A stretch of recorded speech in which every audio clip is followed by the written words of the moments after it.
Bueno, buenas noches. Un nuevo programa 40 minutos de responsabilidad social en la información y en la comunicación, y seguimos trabajando el ODS 16, que es el que habla de paz, justicia e instituciones sólidas, y seguimos consultando con especialistas, con dirigentes, con responsables de la temática de la responsabilidad social.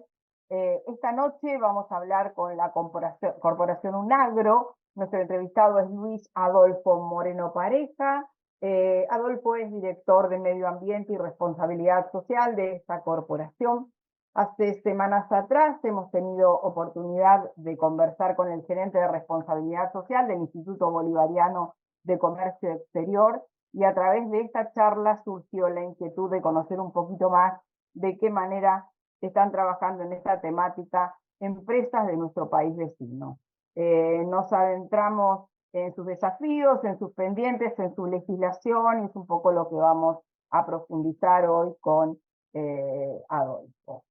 Nos resultó muy interesante, así que quisimos profundizar este tema. Y antes de conversar con Adolfo, voy a contar que es ingeniero agrónomo, es un referente muy formado en sostenibilidad y responsabilidad social empresaria, con más de 40 años de experiencia en proyectos de conservación ambiental, de desarrollo sostenible y de gestión de organizaciones sin fines de lucro y responsabilidad social.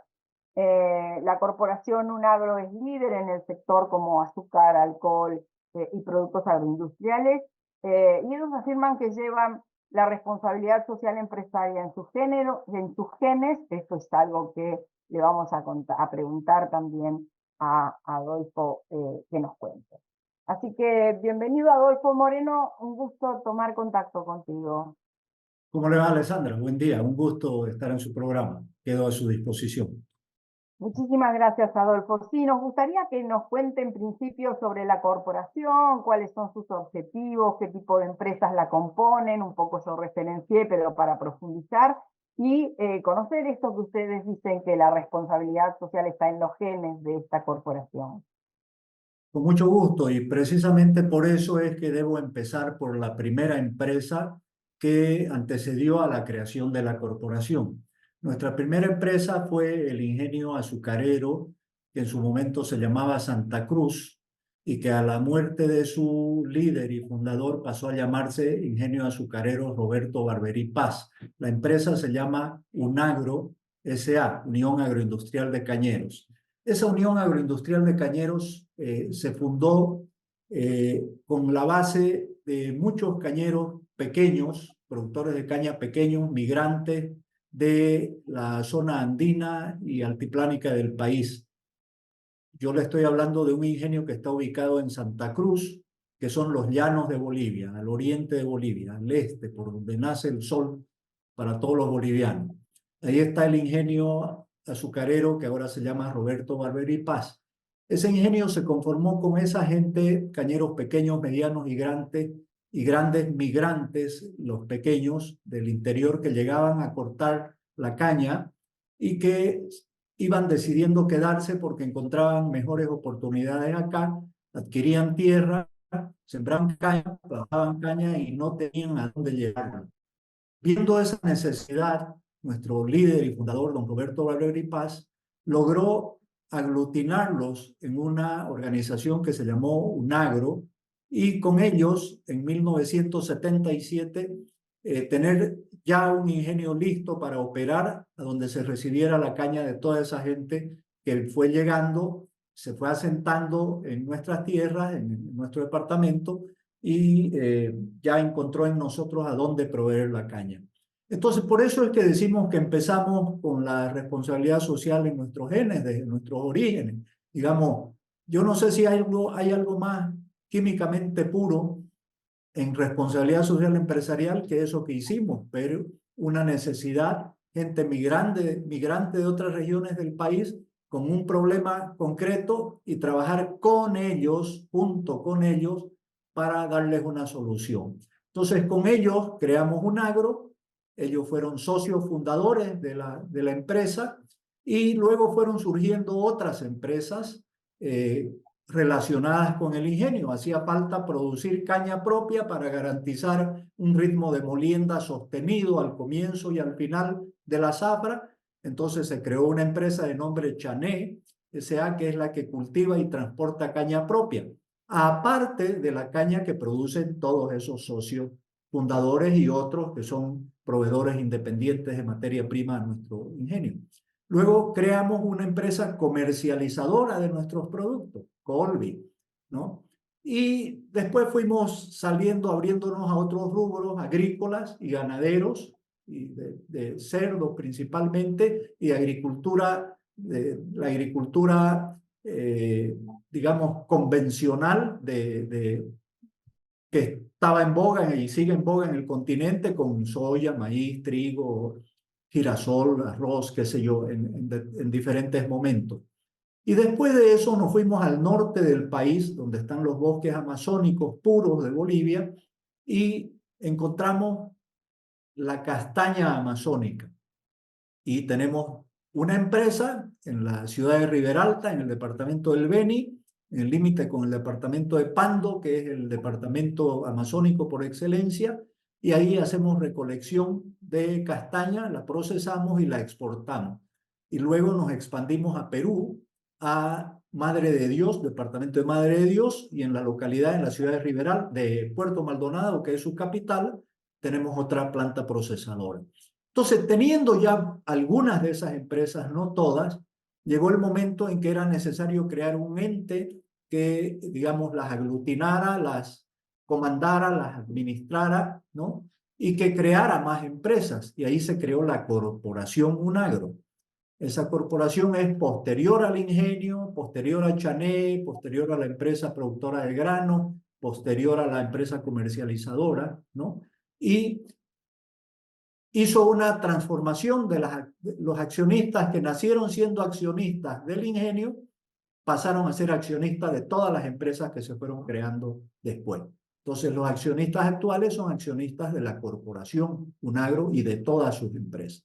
Otro paso que muestra también responsabilidad social empresarial, a mi entender. Entonces, con eso ya le expliqué por qué creo que es apropiado nomás que digamos que nacimos y que seguimos con la responsabilidad social en nuestro pedigrí, En el ADN, ¿no? Como dicen el ahora, en ADN, el en nuestro ADN, gen. Sí, exacto. y esa es la historia de la creación de la corporación con sus diferentes empresas. Bien, y veo que por ahí, desde el origen, con este planteo de los migrantes que usted nos hizo, en el 2011 deciden crear concretamente el área de responsabilidad social. ¿Cómo han mutado los objetivos desde los iniciales hasta hoy, ¿no? Digamos, esto nos gustaría que nos cuente ese camino recorrido. Sí, a ver, cuando yo llegué aquí, yo venía de trabajar 20 años en organizaciones sin fines de lucro de conservación de biodiversidad. 9 años y pico en el Fondo Mundial para la Naturaleza, WWF, ¿no? El osito panda. ¿Mm? Los últimos tiempos como su representante en el país. Y antes de eso, en la Fundación Amigos de la Naturaleza, FAN, durante 10 años. Este, y yo venía con esa formación, digamos, además de ingeniero agrónomo, que había trabajado antes en investigación de caña de azúcar durante 5 años, ¿ok? Y llegué a sorprenderme con que una empresa que yo consideraba convencional había hecho tanto en responsabilidad social. Yo no estaba en Unagro cuando Unagro hacía todo eso que yo le indiqué, ¿no? De incorporar, de incluir migrantes, ¿no? De luego hacer que esos socios iniciales del ingenio se conviertan en socios de todas las empresas que se aglutinaron bajo la corporación. Entonces yo me encontré con que ya había mucho hecho antes de que yo llegue, aunque no se llamara responsabilidad social empresarial, podía considerarse acción social, filantropía, qué sé yo, pero ya yo con un diplomado en responsabilidad social y esos antecedentes, digamos, de mi paso por organizaciones no gubernamentales, me hicieron darle a la responsabilidad social corporativa un enfoque más estructurado, ¿no? No totalmente estructurado, pero un poco más estructurado. La orden, que nunca la recibí, pero que yo, digamos, mismo la percibí es que yo debía intervenir sin convertirme en un lastre en las empresas para meter la temática formal de la responsabilidad social empresarial. Debo decir que el ingenio que se fundó, que tuvo su primera zafra en 1977 en el norte de Santa Cruz, donde en ese momento era, podemos decir, la última frontera de la agricultura en Santa Cruz. Ahora ya eso ha sido ampliamente superado, pero en ese momento ahí estaba la frontera agrícola de Santa Cruz. Ahí no había presencia del Estado nacional ni del regional, y el municipio era prácticamente una entelequia, una cosa sin recursos, sin fondos y sin grandes planes. Entonces, ¿a dónde acudía la gente de la región a tocar la puerta cuando tuviera cualquier tipo de necesidad? A la A la empresa. empresa. A la empresa. Y la empresa entonces hizo caminos, construyó escuelas, postas sanitarias, puentes, eh, financió filantrópicamente en ese momento cualquier evento, digamos, de celebración de actos cívicos, ayudar a damnificados de inundaciones. Es decir, no hubo campo que no tocáramos nosotros en esa época, porque nos tocaban la puerta y porque nos sentíamos parte de esa comunidad, procedíamos así. Entonces, digamos que la responsabilidad social llegó a la cola de acciones que ya estaban establecidas, que ya eran parte de nuestro ADN y de nuestro funcionamiento. Con mi presencia creamos políticas de responsabilidad social empresarial para cada una de las empresas, y las empresas tienen una dinámica propia en la que yo intervengo lo menos posible, digamos, ¿no? Ellas tienen ese ADN, todas ellas, es algo contagioso, es algo hereditario, ¿no? Actúan con responsabilidad social, tienen su política de responsabilidad social y andan y progresan. Y desde la corporación las acompañamos, no nos convertimos en lastres, ¿no? Y las orientamos, las ayudamos, digamos, en la medida de que van sus necesidades, ya teniendo ellas sus propias políticas de responsabilidad social empresarial. Y luego, si usted quiere, puedo yo pasar a darle ejemplos más concretos de lo que consideramos que es esa Sí, responsabilidad pero social. antes de eso, a mí me interesó mucho el planteo de la hipótesis Gaia en la mirada de la Tierra y el funcionamiento de la Tierra. Y a mí me gustaría que nuestros oyentes pudieran conocer de sus palabras, de su boca, cómo relacionan este concepto, cómo lo tienen planteado.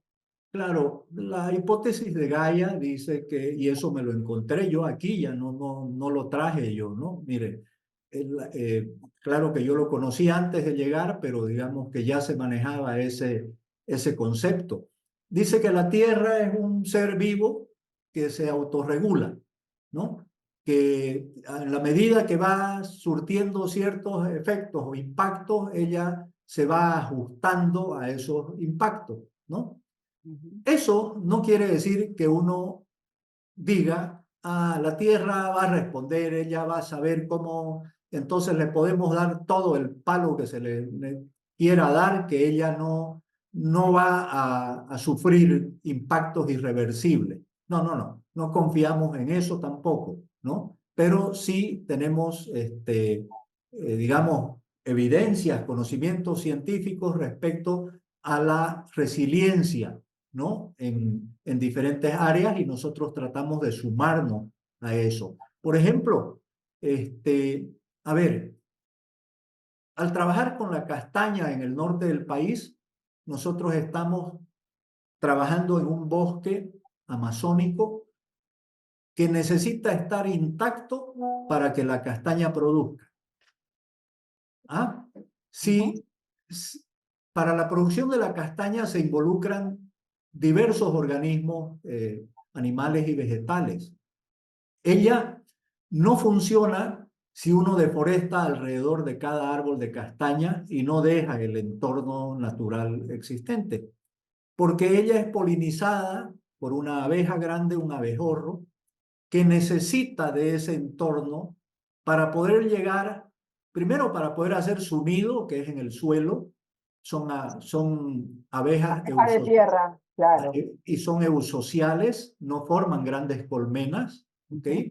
Entonces ellas hacen sus cuevas, sus nidos en el piso y entonces no pueden haber alteraciones ahí, digamos. Los lugares donde ocurre el árbol de castaña son zonas altas, no inundables, ¿ok? Así ha sido durante millones de años, digamos, ¿no?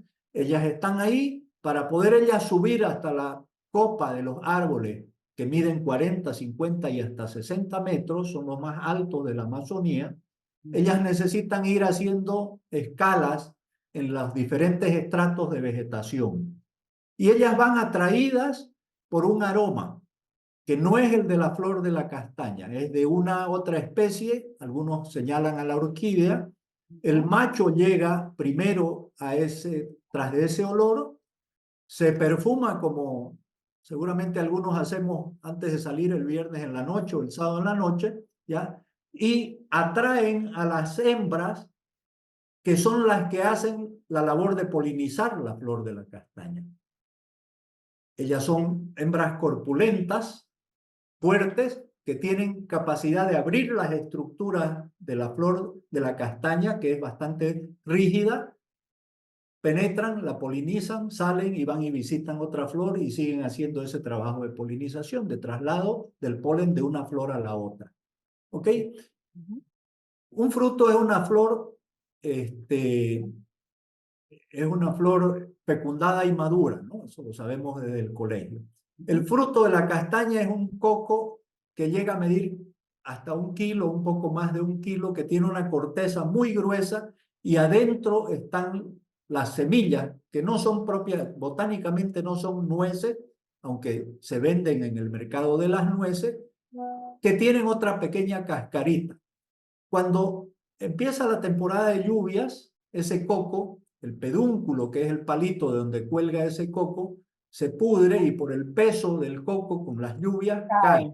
Al caer, él se va amortiguando en los diferentes árboles vecinos, ramas, qué sé yo, y cae a un piso mullido y entonces no se rompe, no se parte.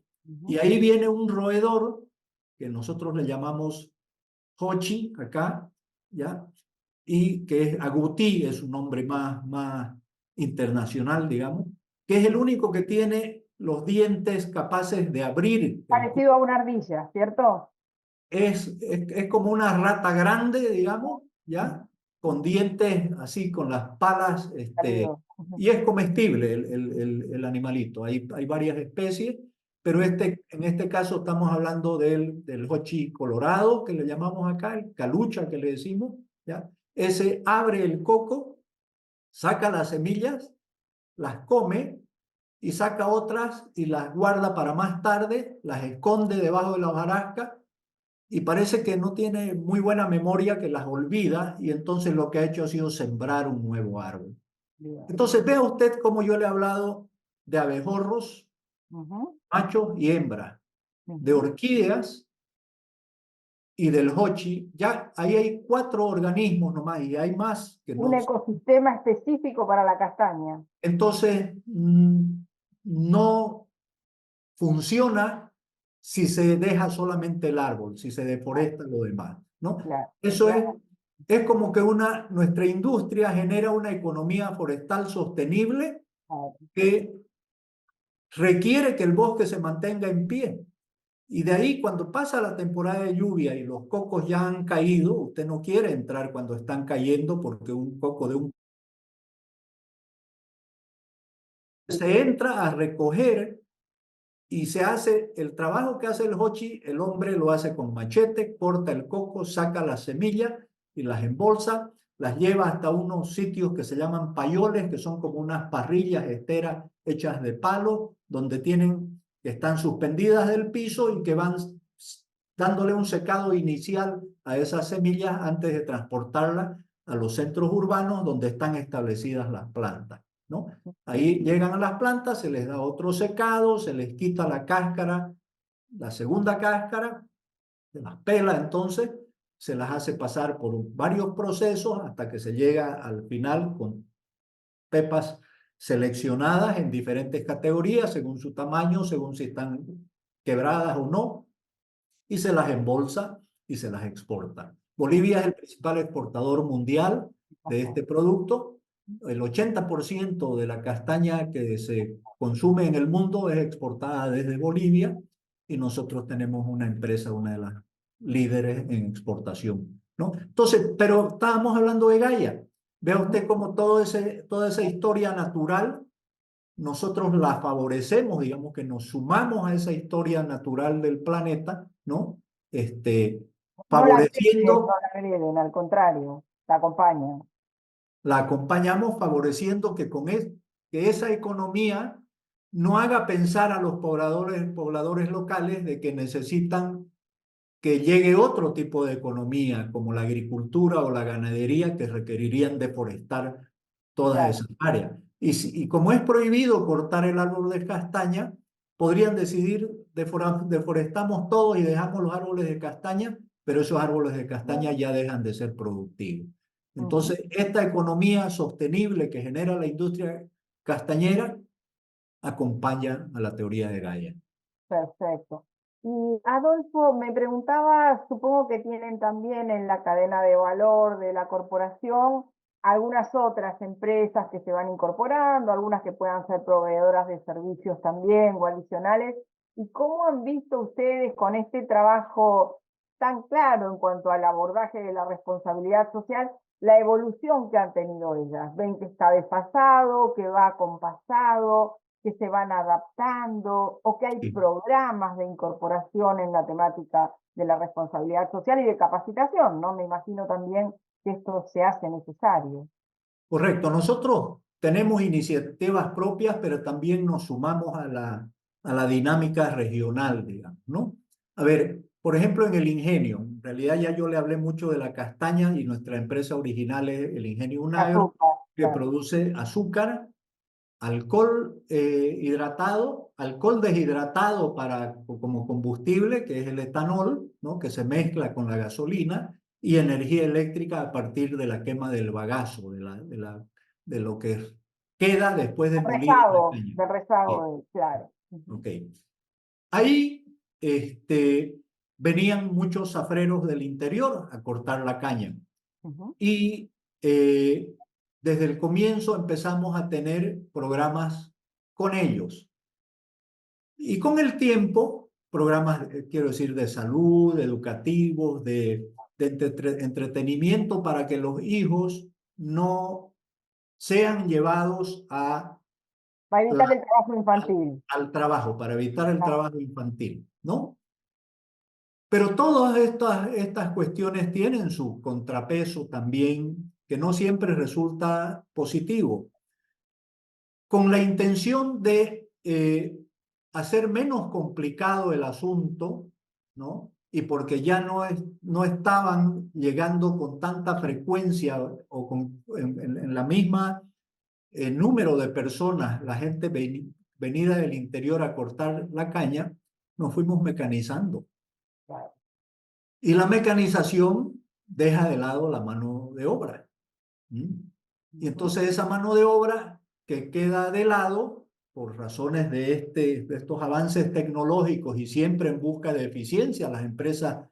tenemos como bandera principal buscar nuestra eficiencia, fueron quedando fuera Del de, mercado laboral, del claro. mercado laboral, para bien o para mal, porque muchos de ellos en esas circunstancias se convirtieron ellos mismos en cañeros, en proveedores de caña, trabajadores del agro. ¿Sí? Entonces, pero ya nosotros habíamos arrancado con toda esa dinámica cuando surgió la dinámica de la certificación del triple sello, que es exclusiva de Bolivia, que es un invento nacional del cual nosotros hemos participado. Entonces, con la certificación de triple sello nos aseguramos de no tener trabajo infantil ni en el campo ni en la industria, de no tener discriminación y de no tener trabajo forzoso. Y nosotros estamos certificados con el triple sello, lo que quiere decir que cumplimos con, con esas normas, son 3 normas de certificación. No estamos certificados al 100% pero sí al 100% con la que es la caña propia. En la caña propia nosotros podemos asegurar que no hay presencia ni trabajo infantil, ni discriminación, ni trabajo forzoso. En nuestros proveedores ha sido gradual, pero Los van acompañando, los van ya hemos acompañando. llegado al nivel máximo. Acompañarlos significa educarlos en ese sentido, porque la educación tradicional es que el chico debe saber trabajar desde Claro, chico claro. para poder ser útil más grande, y eso inclusive el gobierno nacional lo promovió en algún momento, Claro, ¿ya? claro, es una cultura difícil de erradicar, absolutamente Correcto. difícil una vez que está instalada, ¿no? Y responsabilidad social empresarial también es respeto por las costumbres de la gente con la que uno trabaja. No puede llegar uno como un elefante en una cristalería a decir aquí se hace así y se rompen Romper todos los todo, cristales, claro. No se puede. ¿no? Entonces, nosotros somos certificados de triple sello, somos de los primeros y los promotores más importantes de esta certificación. Y usted me preguntaba por la evolución, digamos, nosotros empezamos haciendo cosas, ¿no? Antes de que exista el triple sello, y luego yo le dije que además de que nosotros hacíamos cosas por iniciativa propia, también nos sumamos a iniciativas regionales, ¿no? Y esa es la del triple sello. También somos certificados en Bonsucro, que es otra, ya esta es internacional, es una certificación internacional exclusiva, especializada para el sector sucroalcoholero, a partir de la caña de azúcar. Creo Ujú. que también de remolacha en otras regiones del mundo, ¿no? Pero en la nuestra es con caña de azúcar. Y bueno, nos hemos ido sumando a esas cosas. Pero nuestros aportes más importantes, me parece a mí, a la responsabilidad social empresaria, que incluye los cuidados medioambientales, están relacionados al hecho de que sustituimos combustibles fósiles al producir etanol, que reemplaza un determinado porcentaje de la gasolina. Entonces hay menos emisiones, los vehículos andan con combustibles más limpios, que emiten menos, Ujú. y que al hacer eso, también uno está ahorrando divisas que saldrían a comprar la gasolina en el exterior, y está generando empleo dentro del país. Pero además, estamos produciendo energía eléctrica a partir de biomasa, y ya la hemos producido en un volumen tal que podríamos abastecer el 100% de la demanda, no solo de nuestra propia industria, sino de 3 municipios vecinos que nos abastecen con caña de azúcar. Entonces, eso es responsabilidad empresarial concreta, digamos, su sentido más puro y amplio, que no se limita a hacer una escuela, una posta sanitaria, a pagarle la banda a un festival, a un evento, digamos, de celebración, pagarle la música o el comprarle el traje a la reina de algún determinado tema, para decirle, digamos, que hay temas muy grandes y hay temas que no lo son tan grandes, pero son igualmente Los que son importantes. importantes. Ujú. Sí, ¿no? Esteban, te quería preguntar, al principio de tu charla, cuando hablabas del ADN o de los genes de la responsabilidad social en esta empresa, en la cadena de empresas que nos relataste, una de las cosas que marcaste fue la ausencia de políticas públicas, la ausencia del Estado concretamente, ¿no? Y me gustaría saber, nosotros cuando trabajamos en los temas de responsabilidad social siempre pensamos en la necesidad de convergencia o complementariedad de la acción responsable con las políticas públicas.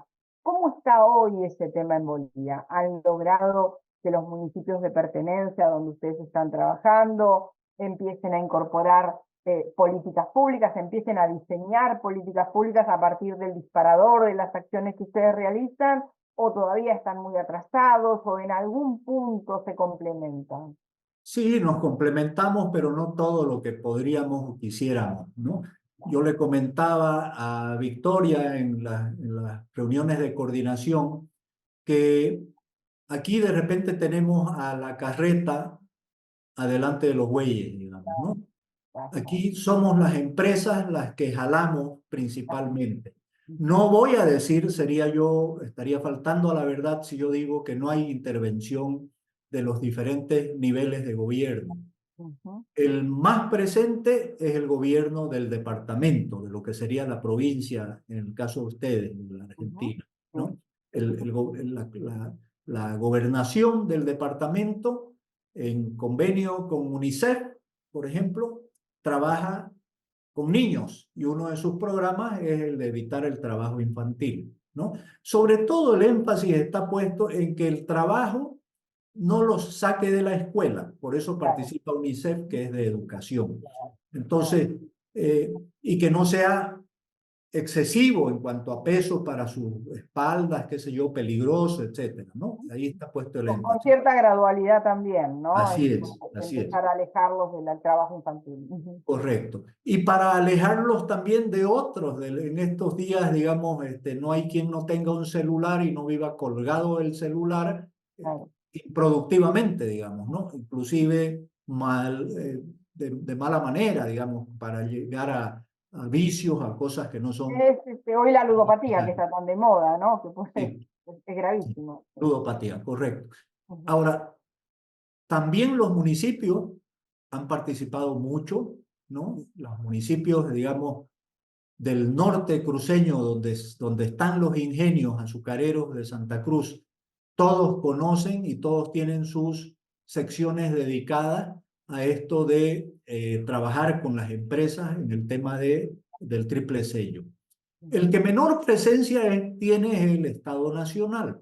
Con el Estado Nacional eh, no es que no se haya hecho nada, pero no es con el que menos se ha hecho, digamos, ¿no? Inclusive hubo un momento en que, como le dije, del Estado Nacional no compartían la idea de que se debería establecer a una determinada edad Bien. el trabajo infantil porque decían, bueno, nosotros trabajamos desde niños, desde chicos, con orgullo y por necesidad y no Es vemos. más arraigados en la cultura, claramente. Sí. Y bueno, todo hay que verlo con respeto, pero los resultados son esos, ¿no? Ujú. Ahora, el ente que nos certifica es un ente estatal, se llama IBNORCA, Instituto Boliviano de Normatividad y Calidad, ¿no? Entonces no podemos negar ausencia total del Estado porque ellos, digamos que nos dan su bendición final después de que han hecho las auditorías verificando si realmente cumplimos con las tres normas de erradicación de trabajo infantil, forzoso y discriminación, ¿no? Entonces, esa es la forma en que nos integramos. Bien. Esperamos que eso vaya aumentando, pero digamos, hemos pasado unos últimas par de décadas de un no colaborarnos mucho. Y no es decisión de uno o del otro lado, es parte de una dinámica que ha, digamos, quedado opacada por otras dinámicas que tal vez en Claro. el gobierno han visto más importantes Está bien.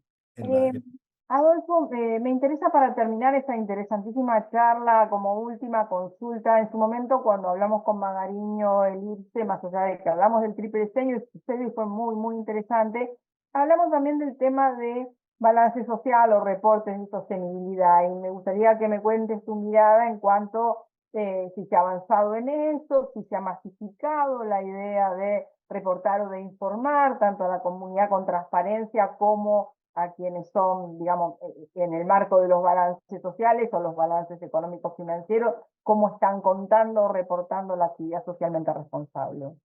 Sí, a estas alturas de la entrevista yo supongo que los televidentes o los que vean su programa ya se habrán dado cuenta de que yo represento una corporación que tiene varias empresas. Con la empresa Unagro, que es el ingenio, nosotros ya hemos hecho nuestro primer reporte GRI. Y ese primer reporte GRI, que lo entregamos hace seguramente unos 3 meses, 2 meses y pico, lo hicimos junto con el IPSE, gracias al IPSE. Ujú. Aquí es donde viene esa constatación de lo que yo le decía antes, de que en algunas cosas el liderazgo ha sido nuestro y en otras cosas nos hemos sumado a iniciativas regionales. El IPSE nos invitó a nosotros a hacer una capacitación en reporte GRI, ¿no? Ese reporte GRI significa Global Reporting Initiative, ¿no? Y es un reporte de sostenibilidad, ¿no? Nosotros veníamos haciendo nuestros reportes de responsabilidad social en nuestras memorias anuales, sumando las cosas que se hacen en cada empresa, pero ahora por primera vez hicimos el reporte GRI, lo que se llama reporte GRI referenciado todavía, ¿ya? Hay un segundo nivel que después de unos 2 años ya nos vamos a meter a ese nivel. Ese reporte GRI no es de la corporación, es del ingenio, y eso ya lo estamos reportando así. Antes de ayer recibí la visita de alguien que me dijo que si viene del Pacto Global esa persona a hacer reporte GRI de otras empresas. Y por supuesto que lo estamos considerando, creemos que estamos listos y seguramente al próximo año ya también reportaremos bajo esa modalidad de aceptación internacional lo que son nuestras actividades de sostenibilidad. Pero bueno, de esa manera damos a conocer al mundo lo que hacemos en el ingenio, y yo debo repetirlo hasta el cansancio. En este caso, hemos llegado a ese reporte GRI gracias a una invitación del IPSE, de Rodrigo Magariño en persona, ¿no? Quien nos capacitó, nos ayudó y nos llevó de la manito más o menos a poder completar el reporte y enviarlo a tiempo. Muy bien. Adolfo, muchísimas gracias por esta entrevista, realmente muy interesante todo el trabajo que realizan. Desde acá, un abrazo enorme. Gracias, Alessandra. Lo mismo, los agradecidos somos nosotros. Buenas noches. Buenas noches. Este año fórmate en responsabilidad social. Hoy el conocimiento solo no alcanza. En EduForce te ayudamos a comprender la realidad y te damos las herramientas para llevar la responsabilidad social al interior de tu organización. Desde un proyecto hasta una estrategia integral, te enseñamos a diseñarlos, ejecutarlos, a medir y comunicar los resultados. En nuestra plataforma digital puedes encontrar textos, vídeos y participar de clases en tiempo real con el profesor y otros alumnos. Lo haces a tu ritmo, desde la comodidad de tu casa. Llevamos más de 16 años formando nuevas generaciones de líderes comprometidos con el desarrollo sostenible, y ahora también en perspectiva de género. Ingresá en eduforce.com.